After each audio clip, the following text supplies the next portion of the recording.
Coming up on today's Locked On Senators, talk about turning the page quickly. The NHL Draft wrapped up yesterday, and tomorrow is the start of free agency. So we're going to do a complete roster reset on where the Ottawa Senators currently stand. We're going to present you with a 23-man roster with some blank spaces that need to be filled with free agents. We have our top 5 that we drafted, but is it just free agency, or is there going to be some trade action too? Because the clock is ticking, and Alex DeBrincat is currently still an Ottawa Senator. This is the Locked On Senators podcast. It's your team every day. Your Locked On Senators, your daily podcast on the Ottawa Senators. Part of the Locked On Podcast Network. Your team every day.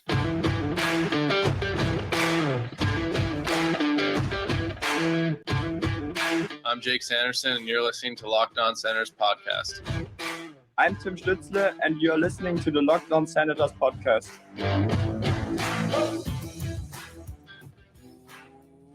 Welcome inside episode 832 of the Locked On Senators podcast. I'm Ross Levitan on the outskirts of enemy territories in Winnipeg, Manitoba, alongside Brandon Piller up in the Blue Mountains. Today's episode is brought to you by eBay Motors. For parts that fit, head to eBay Motors and look for the green check. Stay in the game at eBay Motors, guaranteed fit. ebaymotors.com. Let's ride.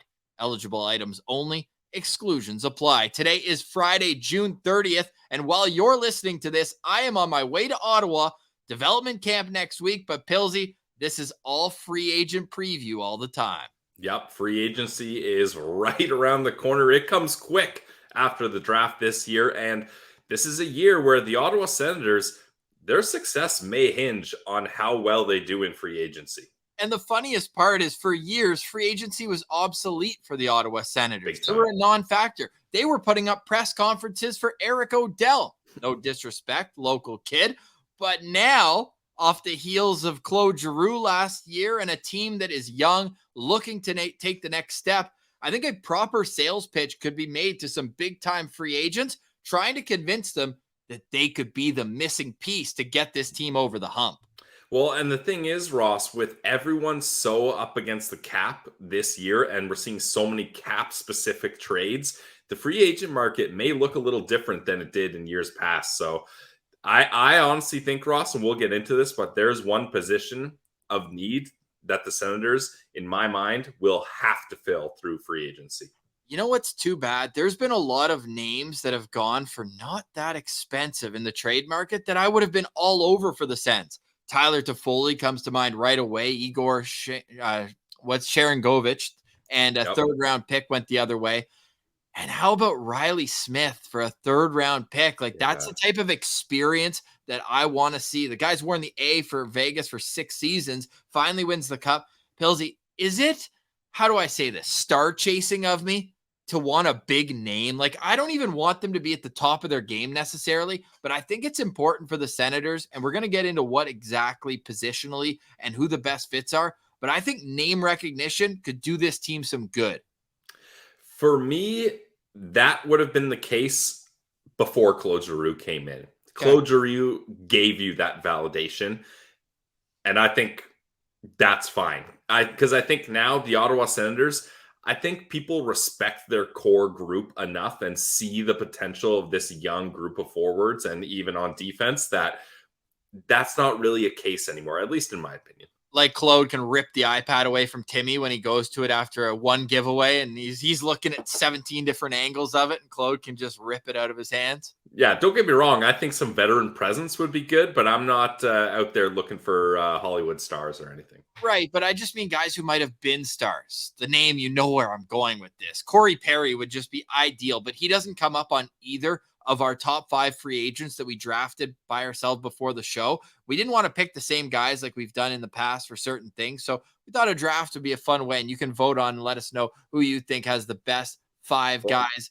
Ross didn't want to lose another list is what he's getting at here, because I think the goalie list, that was a lopsided poll there. And when Saros plays the next 5 years in Nashville and Jeremy Swayman's the goalie of the future in Boston, we're both going to be idiots for even having them at number 1. But it was too easy not to. But why I have Corey Perry as a discussion here, Pilsy, before we get into all of it, is it's just not realistic. I don't think that he's going to come to Ottawa. His rights were just traded to Chicago, so they have 24 hours to negotiate with him. Of course, there's the pull of playing with Connor Bedard, and Chicago's not a bad city, no matter what stage of the winning cycle the team might be in. But I mean, he's played for Montreal before. It's not that he's not going to come to Canada. I just think for a guy who lost in the playoffs this year in the first round, but had previously been in 3 straight finals and lost all 3, I think he's going to be chasing with a team that's closer to the Stanley Cup than Ottawa. Yeah, and that's fair, but I think, imagine hearing 10 years ago Claude Giroux and Corey Perry are on the Ottawa Senators. Like, oh my God, that would be incredible. I'm not ruling it out, but I do think Chicago will be able to offer him a real nice idea there that can give him a big 1-year term and say, hey, look, if you don't like it, we'll flip you at the deadline, right? So I do think Chicago went into that with a plan, but Corey Perry would definitely have been on the list had that move not happened. Let us know in the comments who the top player on your list would be for the Ottawa Senators to go after in unrestricted free agency. Realistic, though. Let's put that asterisk on there. So what's unrealistic? Give me those names. I guess we'd be here a little while. I don't think Patrick Kane or Patrice Bergeron or Jonathan Taves are coming to Ottawa. Or Tarasenko or, guys like that where... If you say a player that's on my list, just to like twist it and get the pandering going. Pandering Pillsy was in the comments the other day. I think it was about your brand comments. Yeah.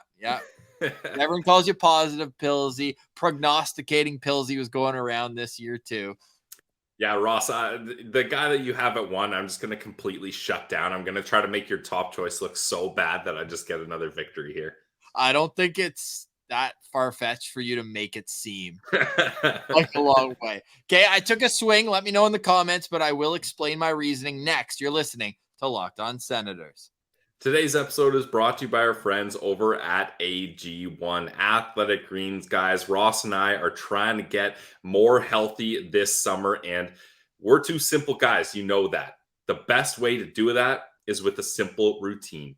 Just 1 scoop of AG1 in your cup of water every morning, and you're going to be getting 75 high-quality vitamins, minerals, whole food source superfoods, probiotics, and more, so you can start the day off right. The blend of ingredients supports your gut health, your nervous system, your immune system, your energy, your recovery, focus, aging, and all of these things. It's also lifestyle friendly. So if you're keto, paleo, vegan, dairy-free, or gluten-free, it's all good for you. Less than 1 gram of sugar and tastes great. So right now, it's time to reclaim your health and arm your immune system with convenient daily nutrition. To make it easy, Athletic Greens is going to give you 1 free year supply of immune-supporting vitamin D and 5 free travel packs with your first purchase. All you got to do is head to athleticgreens.com/NHL network. Again, that's athleticgreens.com/NHL network to take ownership over your health and pick up the ultimate daily nutritional insurance from AG1.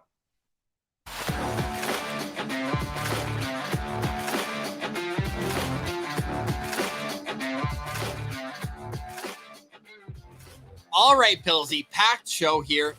It's free agency tomorrow, but we've jumped the gun. We've signed a restricted free agent going into Canada Day weekend. The GLEBE Central Pub is back for another year. The GLEBE Central Pub is back. We're already talking about what we can do with live shows, with the bus ride, boots on the bus. They go round and round, and we are back with GLEBE Central Pub. So head to GLEBE Central Pub and get ready for postcast season coming up. Yeah, this was a huge thing we wanted to get settled. We love the Glebe Central Pub. We want to continue our relationship with them. And if you guys thought the meet and greets, the buses, the live show, if you guys thought that was amazing and that was our ceiling, just buckle up on the bus. We'll just say that. We got a lot of fun things planned. And we already know the home opener, and it's on a Saturday afternoon.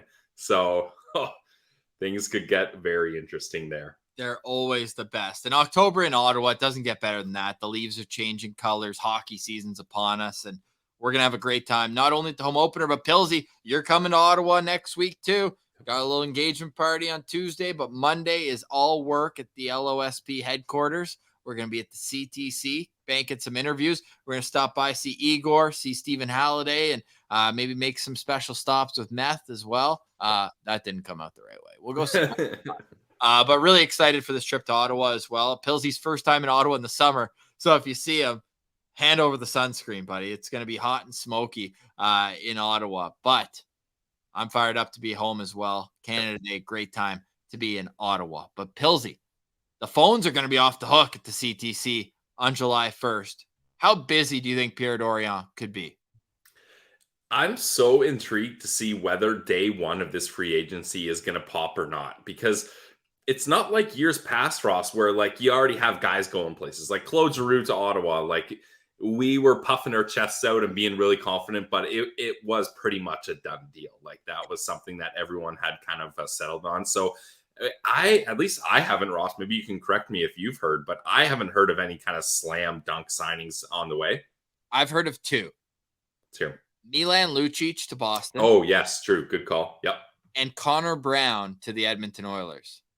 Oh. It just makes so much sense. It makes so much sense. And Connor McDavid, yeah. David, that's what I mean. Junior teammates. Yeah. Fun fact, Connor Brown led that team in scoring.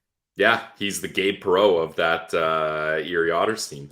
But I also think McDavid went to like World Juniors. He missed a bunch of games anyways. Yeah, that is important to mention. Absolutely. But that sucks though, because that's the guy they need. Yeah. Damn. But honestly. And he'll take a discount too to play there. I mean, he's coming off a game where he played a season where he played 4 games. He would have probably been he probably would have been a pick on my 5. Same. If I didn't think he was already gone. Before we get to our picks, though, let's pull up where the Sens are at right now. Because I think that's pretty important, the reset. We've been so focused on the draft, Pilsy. So focused on the draft. And if you missed yesterday's episode, go check it out. We profiled all 5 of the newest Senators. Shout out Hoyt Stanley, Matthew Andonovsky, Owen Beckner, Vladimir Nikitin, and Nicholas Van Tassel. Nice. Nailed them. There we go. This guy knows his Sens prospects. Later today, at some point today, we're going to find out the roster for Sens development camp. Right now, Ryan Bonus is on the phone. Trent Mann's on the phone. They're trying to get a few undrafted players, I bet, to come up to Ottawa for development camp next week. So when that comes out, we'll tweet it at Sens Central. As I mentioned, as you're listening to this, I'm on a plane to Ottawa, coming home. It's coming home. All right. Where are the Senators right now? They're in a situation where there's probably more blanks than we expected for where the team's at in its cycle, to say the least. Remember how going in to like the 2018-19 offseason, Pilsy, we're like, we have no clue. They have 5 third lines.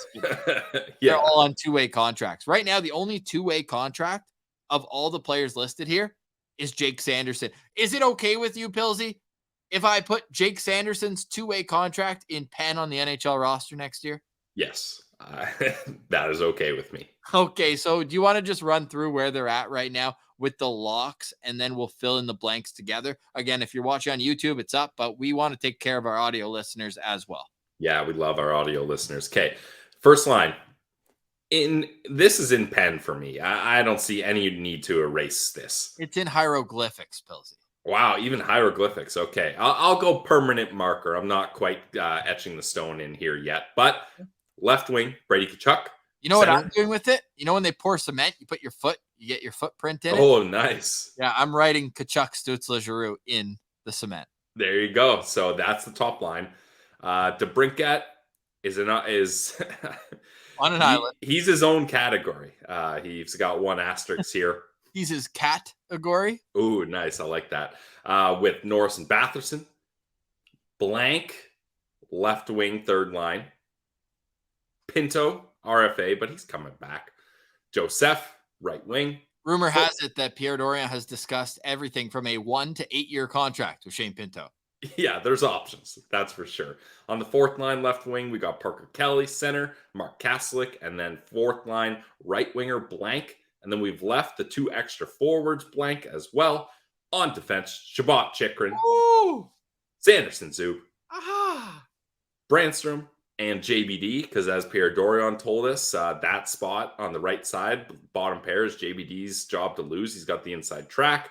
And then we've got 1 extra defenseman. And then in the crease, we've got the 1A position blank, and Forsberg takes the 1B, and Sogard is the third goalie. Why was it important to you for us to put the underscore, the fill in the blank above Forsberg, not under him? I just feel like if this team's going to have success, they need a guy that is going to be a 1A. I think the Ottawa Senators will be a tandem goalie system. We're not going to be a traditional starter backup system. Just with the way Forsberg is, I have trust in him to play more than 20 games. I think he can play anywhere from 25 to 35. And you're going to want to pay a guy, a 1A guy, to make up for, the 65% of the games he's going to play. So that's the way I see that. And that's no disrespect to Forsberg. I think being a 1B goalie in the NHL is a tough job and a pretty good gig. You know what the first thing that really pops out to me in this, Pilsy? It's not what a lot of people are looking at, which is third and fourth line. It's seeing the double asterisks next to both on the third pair. And Brandy and JBD, and I think the flexibility that they can create with that if they do come in at really low contracts could allow them to get a few guys who are high on my list of UFA targets. But I'm almost a bit worried at that. We talk about Travis Hamonic, and the reports are that they want a little more money than Ottawa's willing to go right now. And if I'm Ottawa, I just set my price. I'm not really willing to negotiate that deal with Travis Hamonic. I'm content with letting him walk if it's more than what Nick Holden made last year. I'd probably make an exception and go up to 1.5. I know in the past I've probably said 1.8 as we've kind of neared, but now that we've really kind of clamped down on the cap and what could affect everything around it, I think 1.3 to 1.5 is the highest that I'm willing to go with Travis Hamonic. But without Hamonic, let's say Hamonic priced himself out, Pillsy, I think all of a sudden you're looking for a veteran defenseman to be that 7. Let's remember, Ottawa had 12 or 13 defensemen play next year. I just think having 2 inexperienced guys, or at least younger guys, I think you need more than that. I think you really need to get at least one more guy in the defensive core. Yeah, that's fair. I'm of the mind, I'm of the mind that Hamonic will be back. I think he liked it so much, and he's got enough money in the bank that he's willing to take a bit of a pay cut to stay here for 1 year and see how things go. So, but if he's not coming back, I think you need to find Nick Holden, Travis Hamonic type, and Jacob Larson isn't quite that guy. So I do think that would be something they could look at. This is the problem with recording episodes the night before. Well, whatever. We're gonna let it fly because we can't restart. Corey Perry has just signed an extension with the Chicago Blackhawks. So he said it was a likely situation. Elliot Friedman just reporting. Full disclosure, we're recording here at 11 o'clock at night, so we pushed it as late as we could. Corey Perry will be in Chicago. Good thing neither of us had him on their list. What's the deal? It's going to be around what Nick Foligno made. So $4 million deal. Yeah, that's pretty sweet for Corey Perry. And then they'll just retain that salary and send him to a contender. Oh, wait. I just pulled up the same 23-man roster, but Alex DeBrincat's gone. He gone. It just shows you how much work needs to be done up front with Ottawa. There's 4 empty spots in the top 12, and that's if you're okay with Parker Kelly being the 4th line left wing, which I think I'm going to come around to it. I think in a perfect world, it's a tandem situation for that, where you're kind of in and out of the lineup. And a lot of the Sens depth has gone. That's why we put the 2 extra forwards. I think Ottawa needs to sign these many NHL bodies, and that's why it's tough. Or you hope that Yuri Shmekal can come out and earn a spot in training camp, or Igor Sokolov just bangs down the door and says, yo, put me on the 3rd line, move Joseph to left wing, and that's your 3rd line. Or you put Igor, hey, he's Russian. I know he's been in North America playing forever, but that off-wing Pilsy that those Russians like, put Igor at left wing. That's something we've never really thought of, where he can get to his one-timer a little quicker. But Yarventi's another one. You draft and develop to develop, and it's time for, I think, at least one of these spots, Pilsy, of the 3 that we have for NHLers without DeBrincat. Even if a guy comes back for DeBrincat, I think one of these spots has to be filled internally. Agreed. Yeah, I'm with you there. And look, for my money, it's Igor Sokolov on that 3rd line. That's where I see him. Like you said, I'm more of the mind, get Joseph on the left, Igor on the right. Okay. But I do think that's a possibility, and we've got faith in our guy. And I think it's time that something like that needs to happen. And then maybe a Kelly Crookshank situation. I talk about a tandem situation. I think Kelly and Crook are going out, similar type player, so you wouldn't have to really change the game plan of how that line plays. I think that Crooker would probably tell you that his player comparable is kind of a Parker Kelly right now. Like, good defensively, kills penalties, blocks shots, and can provide offense from the crease in. He told us on our live stream, if you missed it, you go check it out on YouTube, that he's trying to get his length game going, his long range game to score goals from further out, because he recognizes that you could take a tape measure and get his 25 goals, and you might not go end to end in the ice if you added each one to it. Like, this guy's a menace around the net. So I wouldn't mind that. But I think coming up next, Pilsy, we should probably get into like who should fill these blanks. I think that's a pretty important concept here that we need to figure out going into free agency. Yep, it's time. We each made our 5 picks, and yeah, we decided to do this in a draft order so that it's not so easy that you just get all the top guys. So I think it's time to get to that. And then after, we'll wrap up today's show with a new member of the I Want DeBrincat Club, the New York Islanders. What do they have to give us? We'll talk about that next. You're listening to Locked On Senators.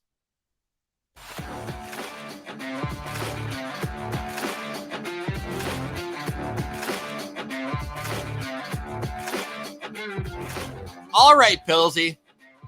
I want to give stick taps to us. I really want to take the time and pat ourselves on the back. 61 draft profiles, man. I really like. I woke up this morning being like, wait, do I like delete all those files I have on my computer for this draft? I have like literally 300 files with all the social clips we put out. See, Ross, you're talking about doing that on your computer. I essentially do that in my brain. Like, I've now deleted most of those draft prospect profiles, and I've made room in my brain for more gigabytes of possible free agents. It's wild how we can move on from season to season, but that's the beauty of the NHL and sports calendar that keeps us coming back year after year. I love the sports calendar. I'm already excited for next draft, but please don't come till next year. You know what I mean? Next draft. Nice. I love it. No, like, I love the feeling during it, but now it's like, okay, I don't need you for 360-ish more days. Yeah, cool. Nice.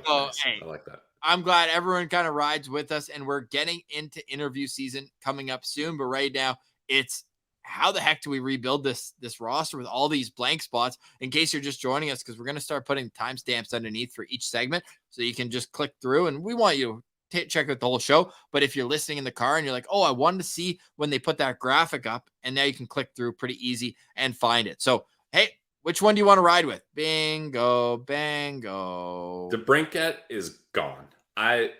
If you don't want to be here, leave. That's such a at the end of 2 days of draft coverage type take from you, Pillsy. You're like, I'm just tired. Like, if you don't want to be here, just leave me alone. Yeah, like and we'll get into this. Maybe we'll start the conversation off like this, Ross. When I'm looking at filling DeBrincat's spot, I'm hearing a lot of people toss around the term, we need a top 6 forward. We need a top 6 forward.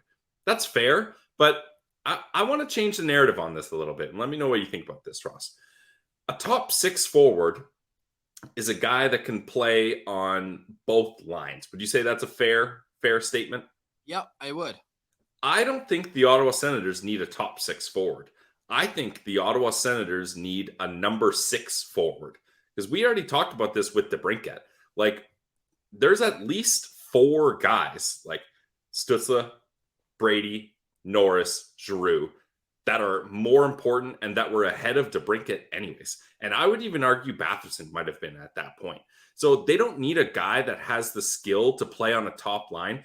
They need a third player on a second line, in my opinion. So that's where my mindset is going as we move ahead to try to find players to fit in here. Because Alex DeBrincat on other teams is probably a 2, 3, 4 guy on most teams. But just in Ottawa, it didn't work out that way. And look, honestly, if DeBrincat leaves and we're not sure of the return, Josh Norris essentially fills in his production. So that's why I'm at the point where we don't need a top 6 guy. We need a number 6 guy. Does that make sense? Top 6 guy out, middle 6 guy in? Yeah, but no, see, I don't want to stretch it as far as middle 6 because they do need a guy that can play on that second line, and that's not like a supporting role on a third line. You know what I mean? So I'm going to go with they need a number 6 or number 7 guy. Okay. Yeah, no, I think that's fair. And when you look at like the Carolina Hurricanes, look at the Vegas Golden Knights. They had Brett Howden playing with Stevenson and Stone. It's Yeah. about getting the right guy there, not necessarily a guy who is the guy. Like you can have third best player on a line. That's what you're saying. That's a good way to put it. Yes. You want a third best winger on the second line. Yes. So who do you want? Clearly, you would have drafted him with your first pick if you want him so bad. Well, no, there is a much, much more important need that I went with for my first pick. Explain it. Are you going to put the graphic up? I don't want to. Yeah. So, okay. You see at the bottom when I share my screen, or no, we'll just pull it up old school. We're going to figure out a way to make it because I want us to be in the corner. I like being able to explain with it, but I can't pull it up that way just yet. So we're going to do it old school. These are our top UFA targets, and there's going to be a little more suspense if you're in your car or listening because we've got the targets pulled up here. We got the audio people on a hook here, Ross. Well, since you made the first pick, I think you should go first. Alex Killorn had the most points out of any free agent, is a two-time Stanley Cup champion, brings pedigree, would be coming close to home where he's from in Montreal, and he would be able to be pitched because he was always, guess what? The third best player on the second line or the best player on the third line. Yep. You come to Alex Killorn and say you are going to be a leader on this team. You're going to be a part of the core. You get 3, 4, 5, 6 years. I don't even care. He's 29 years old. 29, right? Yeah, he's right around there. And what he is a player who is, okay, because I think some people will remember he broke his leg. Sorry, okay. Let me rephrase. 3-year contract. He's 33, okay? He's a little bit older. 3-year contract. He is one of the most durable players of this free agent class. Yeah. 82 games, 82 games, 82 games, 82 games, 82 games. And I think that you could pitch him on being a big part. And the story behind the Sens, you know how you keep hearing like, oh, the Blake Colemans, the Barclay Goodrows, they helped propel Tampa. Yep. That's what he could do in Ottawa. He could be that guy that really elevates his team. That's my pitch. I don't know if he takes it, but he, to me, is the best forward free agent on the market, and I want him in Ottawa now. That's a great pick, Ross. And I think that's exactly the type of player I was talking about with my little spiel there. And bonus points, you get the big name recognition you talked about. You get a guy that has heaps of playoff experience, and you get a guy that can now be a part of your top penalty killing unit. So, you know what? I said I was going to try to knock down your pick, but that's a great pick. And not only that, he's going to play on the power play. He just had 64 points, 27 goals, career highs in both. Good year to have it. Shot 19%. His career high is 20, though. Shot 20% in 2019-20. Damn, yeah. 26 goals that year. He's a solid player. He's a solid player. But you're going to pay for that. That's the thing. And you're going to overpay for that in free agency. What? I have DeBrincat's empty salary. Yep. That's what I'm filling. This is the perfect DeBrincat replacement where you're not paying that exorbitant $9 million. You're paying $6 million. I would give him, you know what I'd give him? The Giroux contract. 3 years, $6.5 million per. You might have to get him. So I'm glad you're comfortable with that. And just for people listening and watching, we're doing this under the realm, and I'm not saying this will be the case or is what we think is going to happen. We're doing this under the realm that we don't know the replacement for Alex DeBrincat. So let's just say there is no replacement for DeBrincat yet. And that's why this conversation is going. If there's any money back with DeBrincat, you probably take a pass on Killorn, or you can't. Yeah, exactly. Best bidder, because he's coming off a steal contract where he's making 4.45. But I think we should move on from Killorn to some other options, especially some realistic ones. But if you want to swing for the fences, my first 2 picks are swinging for the fences. Ross, I would even say my first pick is swinging for the fences. I'm going with Frederik Andersen here. He's the perfect 1A goalie, 33 years old, 6'4", 230 pounds, and he's coming off a great season in Carolina, 21-11-1 record. Oh, great. Let me dial that back. That's pushing it because he did have a .903 save percentage and about a 2.5 goals against, but that's better than any goalie in Ottawa. That's for damn sure. And then in the playoffs, let me say that he had a great playoffs with 1.83 goals against and a .927 save percentage. And this is a guy that I'm confident the Sens can hit these average numbers: 2.5 goals against and a .905 save percentage. That is a low bar to hit, but I think with the Sens scoring and now adding Chychrun on defense, They just need right around average goaltending, and I think Freddie Andersen can get that done for them. I think you're probably going to have to do a 3-year deal with him, and I think it's going to have to be close to $5 million a year. So, look, you gotta get a goalie here, and I'm of the mind that the only way the Sens will get a 1A goalie is through free agency, and Frederik Andersen is the top choice in my opinion. I think that's a great pick, Pillsy. Like, I wish I could tell you it wasn't, but you know what? And we're just gonna leave it like this. I think this is good enough. I want us to be able to leave it up the whole time while we're chatting here. If you're watching on YouTube, so ignore the Canva backgrounds, but I think it's good to have up while we're talking. And Freddie Andersen's a fantastic pick.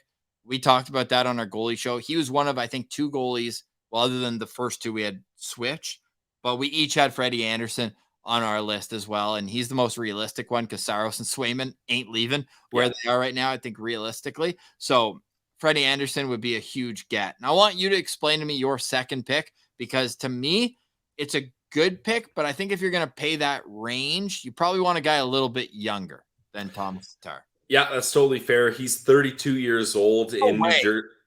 Yeah. 32? How old did you think he is? 35. Easily. Yeah. So he's 32. So I didn't think it was that. He's younger than Killorn. Like, yeah. So, all right. Like, you're selling my picks for me here. Okay. This is nice and easy. Okay. They played the exact same amount of games almost. Wow.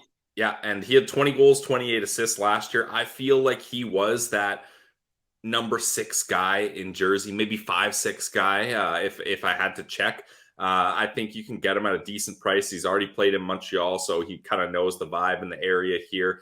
And I just think that I kind of went about this as if you're getting Freddie Andersen and Tatar. Like, I didn't swing for the fences top 6 like you did with Killorn and Bertuzzi, but I just think that Thomas Tatar would be a guy. He's going to get you 20 goals, and I think that's all you need with Josh Norris getting back into the fold, and I'd like some veteran presence up there, and that works for me. I just worry that he's more of a cerebral player than what the Sens like. I feel like he's like a hold on to pucks in the neutral zone, and like more of like, I feel like he could almost struggle the way DeBrincat did on the dump and chase. And as long as DJ's coach, it does have to be brought up. Whereas I think I did 2 like rabid forecheckers. That's kind of what I want on the line with Norris and Batherson. And that's why I went with Tyler Bertuzzi, who, again, I think he's going to go to the highest bidder. I think that might be outside of the Senators' range. But if I'm looking at the types of forwards that I want, if I'm Pierre Dorion right now, I know that my career hinges on DJ Smith's system succeeding, because he's given him the arm. He's like, we're in this together, buddy. They need DJ. I think DJ Smith is going to have more influence than a lot of fans want DJ Smith to have in who the players are, because now Dorion's hitched his wagon to DJ. So I think that we could see that feisty type that we know Dorion loves, or DJ loves, sorry. Yeah, I think it's a good pick. I like Bertuzzi, but he is going to get paid this offseason. And I think Boston is trying their best to clear room to keep him. And I think the thing is, if you're a team that doesn't have the snarl and type of player like Brady Tkachuk on your team, then you're paying whatever to get a Tyler Bertuzzi. But they've got Brady Tkachuk here, so I don't think they need to overpay to get that type of player on their second line. So I have Alex Killorn 1, Tyler Bertuzzi 2, and Nick Bjugstad at number 3. I was surprised he wasn't in the Coyotes trade with Chychrun last year. He ends up going for a 3rd-round pick to Edmonton instead, like a couple days later. And I went to go see him live against his old team soon after, right after the trade deadline when I was at Mullet Arena. And man, he stands out not only because he's 6'6", but he's a good penalty killer and really soft hands. And again, maybe plays a little lighter than you would want a guy 6'6" to play. But he was a presence defensively. In my next 2 picks, I'm just want to do 3 and 4 together because I feel like we're going a bit long on this. But 3 and 4 together, because Pierre Engvall is another long, quick skater, probably a faster skater than Bjugstad. But again, those would be like responsible bottom 6 guys who can each impact the game on the penalty kill. Yeah, I like both those picks. They were going to be on my list if you didn't take them. My number 3 is Ryan Reeves. I just think get a guy in here that can kind of support the culture and the vibes of this, plus the size of him. And he's still a guy, like, people say that he's washed, whatever, blah, blah, blah. He had 15 points in 61 games with the Wild last year. Like, that's enough points that he's still impacting the game. And I just think the physicality that he brings, like, he's an upgrade on Austin Watson, which I'm looking for, as long as you don't have to pay him too much. And he's going to win every single fight. He's a mutant. And the boys feel bigger when he's on their side. And you made a great connection with the Tkachuk family too there. Yeah. I mean, Revo originally, when did he play in St. Louis? He played he was drafted by them. He played like 6 years there, and so he's definitely aware of the Tkachuks, and he knows what Brady leadership is going to look like, I'm sure. Yeah, I think he just missed Keith Tkachuk by a couple of years, but obviously Keith Tkachuk is really a part of that team as well. So I think that would be kind of a nice, fun element, and everyone plays bigger when Ryan Reeves on their team. If you hate him or love him, you have to understand that. You're going a different way for number 4, though. Evan Rodriguez is more of kind of a skills forward player. Yeah, so Evan Rodriguez is the type of guy I want to have on my third line, but in a pinch, if you need him to play some time on the second line, he can do that. And I've liked him ever since he was in Buffalo, and I thought Pittsburgh got great value there, and then so did Colorado. So that's a guy that I'm seeing more as a fringe third line, second line guy. Okay, Evan Rodriguez signed late last offseason. Yeah, because he was looking for big bucks, which he deserved, but he couldn't get, so he tried to join a good team. Kind of like Duclair ended up doing too, and then was able to get paid on his re-signing. He's a name that's been out there. Could be interesting if they go the trade route, but trading with the division's always kind of finicky for me. And I don't think DJ and Duclair would see eye to eye. Yeah. Wasn't he leading the Sens in goals when they traded him? He was killing it. Yeah, he was. He was one of my favorite players. Yeah. But that was under DJ, right? That was DJ's first year. It was. Yep. Interesting. I'm going to keep that name. We'll cut this and clip it if he does get traded to Ottawa. I doubt it. But number 5 for you. Vlad Nemestikov. This is my Swiss Army knife guy. Just look, probably on your fourth line, can play on the third line, plays center, left wing, right wing. He's been in Ottawa before. He kills penalties. He can provide a little bit of offense. That's why I went with him for my last pick, just a versatility veteran.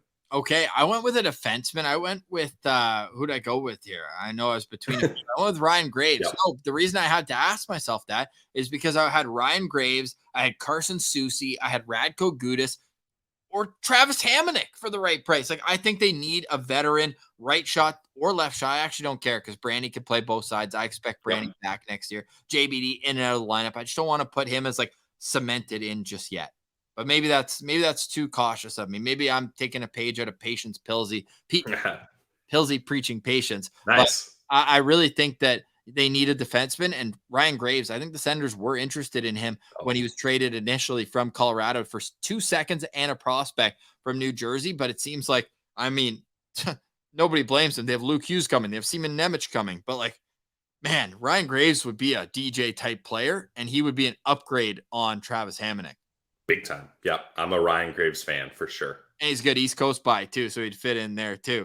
So those are our 5 picks each. Now let us know in the comments who you'd like to see become an Ottawa Senator, whether it's tomorrow or beyond. And a reminder, Locked On Senators, long weekend or not, if the Sens make a major signing, we will have a live reaction video. Probably not a live. We're pretty busy this weekend, but we will have a 2-minute video, something like that, to get you the latest of how we're feeling about any moves the Senators make. Pilsy, final thoughts, and please make it about DeBrincat. Final thoughts for me is, the DeBrincat trade is getting interesting here, but I think we're not going to see anything soon. I think it's going to be another. When does our meeting happen? Have they announced a date? Haven't announced a date. It will be sometime in August, though. A reminder, and I know that Calgary didn't file for this reverse arbitration, so I'm glad you brought it up. But the Matthew Tkachuk trade was on a random Friday night at 10 p.m. in late July.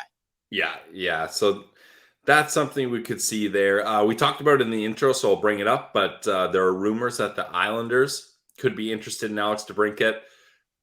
I think they're the lowest team on my list for a trade partner. They don't have much that I'm interested in. What I am interested in, they would never part with.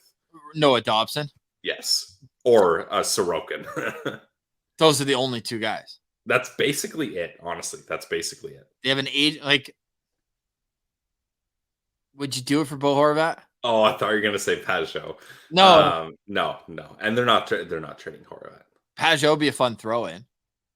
No, come on. Too much money. How much do you make? $6 million? No. 5 for 6 years.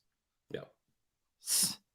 Great guy. Boy Pager. Yep. Yeah. You spend that money in the Ottawa economy. Let's go. Just like Erica Branson. Get all these Ottawa boys paid. That's my final thoughts. More money for Ottawa boys, more Shawarma Palace for Ottawa men.